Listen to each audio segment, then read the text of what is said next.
କହିଥିଲେ ଆମେ ନିଶାମୁକ୍ତ କରିବୁ राज्य को ये पॉलिसी रे निशामुक्त ओडिशा हबो बोली कोनोसी सूचना अछि ना प्रतिफलन अछि सीए निष्पत्तिर आपण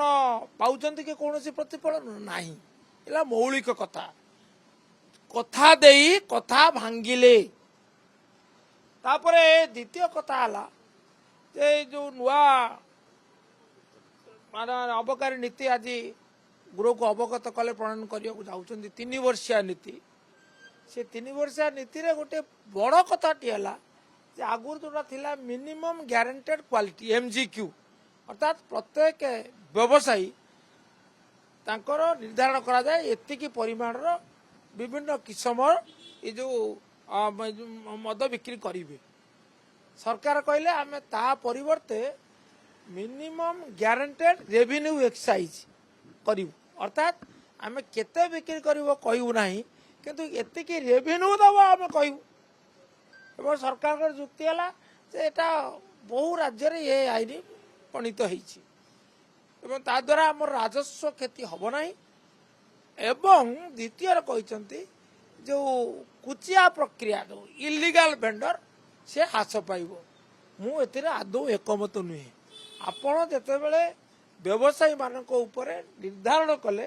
जे आपण सर्वनिम्न एतिकी राजस्व देबे सेतेबेले जदि तार बिक्री नहेला ताले से कौन करिवो सी ताकू ए अबाटरे माने बेआईन भाव में कुचिया जरिया इलीगल वेंडर बिक्री करिवो तेणु कुचिया बेपार बंद हम एक जो कहुई आदौ बोधगम्य नुहे ता बुझा पड़ूना हो पार ना चलो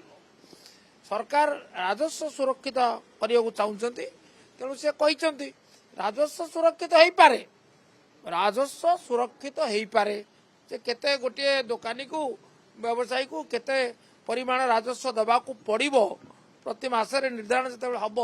से राजस्व हो पारे किंतु सेही राजस्व दबा पाई ताको बिक्री करिया को पड़िबो बिक्री करिया को पड़िले जते बिक्री हैला नाही दुकान रे मंजूरी प्राप्त दुकान रे लाइसेंस प्राप्त दुकान रे ताले से कोन करिवो कुचिया जरिया बिक्री कर जो बेपार को सही बेपार जो अनीति की सही अनीति ये गोटे बड़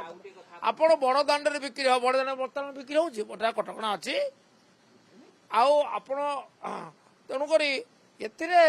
नूतनता कौन 3 वर्षिया कथा हम यहाँ नूतनता अच्छे आउ ना बदली किंतु तार चरित्र बदली आमको आशा देखा गृह पारित होता ए क्षेत्र में सरकार